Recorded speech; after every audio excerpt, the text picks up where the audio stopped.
Hi there. Good morning. Just wanted to share with you kind of a word that I needed this morning that I kind of heard from God. So, yes, this is a Monday morning, and I started off this week reading an article that kind of got me down.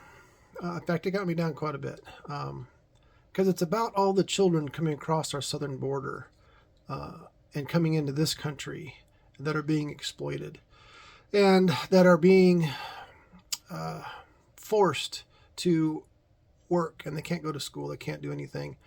And there's a whole lot of political things in there, and I'm not going to try to come up with a solution and point fingers at anybody.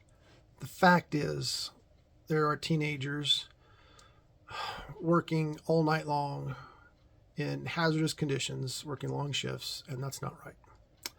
I have a real heart for kids and for teens.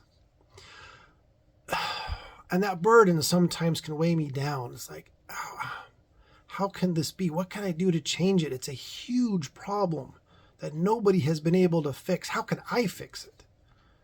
I feel kind of hopeless and powerless sometimes.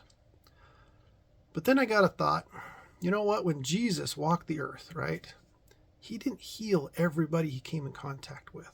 Every town he went to, he didn't necessarily heal every single person, remove every single hardship, every single injustice. But he did what he was called to do. He did help those that he was called to help at that time.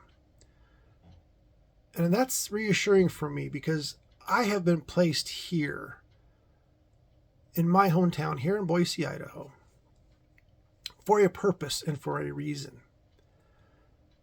And I want you to hear that too. You have a purpose and you have a reason for being where you're at. Find that reason. And then I do have a Bible verse for you. Ephesians 4. I love this verse. Now he's talking to Christians and kind of how to live a Christian life. People that have kind of turned over a new leaf. And in this particular one, it's in verse 28. It says, "Let him who stole steal no longer." Well, that kind of makes sense, right? But rather, now get the second part. But rather him labor, working with his hands what is good, that he may have something to give those in need. There's some motivation for you. If you want to help kids that are struggling around the world, it doesn't take long to see those that are in just abject poverty, don't have clean water. There's wonderful organizations that we can support. So God has placed me here. He's got me into a career in real estate so that I can make money, that I can help others. That is my goal. And I need to be better at it. I'm not great at making a lot of money because I volunteer and help a lot of different things. Maybe I need to get a little better at working hard so that I've got more to be able to share. There's great organizations and companies out there. Compassion International, they help. Love Inc. here in Boise. World Vision. Here's one for you that you might not be aware of. I'm kind of an outdoors enthusiast, love hiking and fishing. In fact, I just got done teaching this last weekend at a hunting camp. 250 kids is great. And now we're supporting Sawyer water filters. It's a gravity-fed filter.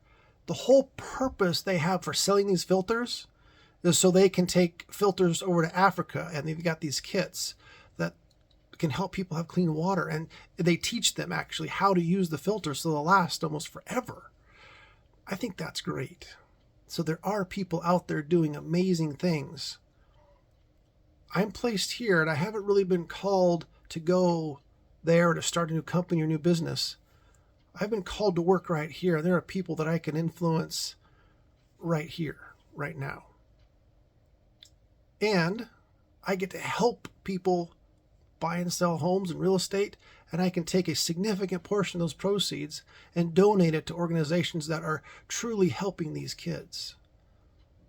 And that way I can have a larger impact. So I encourage you, find some organizations that align with your values and that are really helping those that are truly unfortunate, those that don't have access to education, don't have access to clean water, don't have access to medicine, that are orphans. For what does the Bible say in James?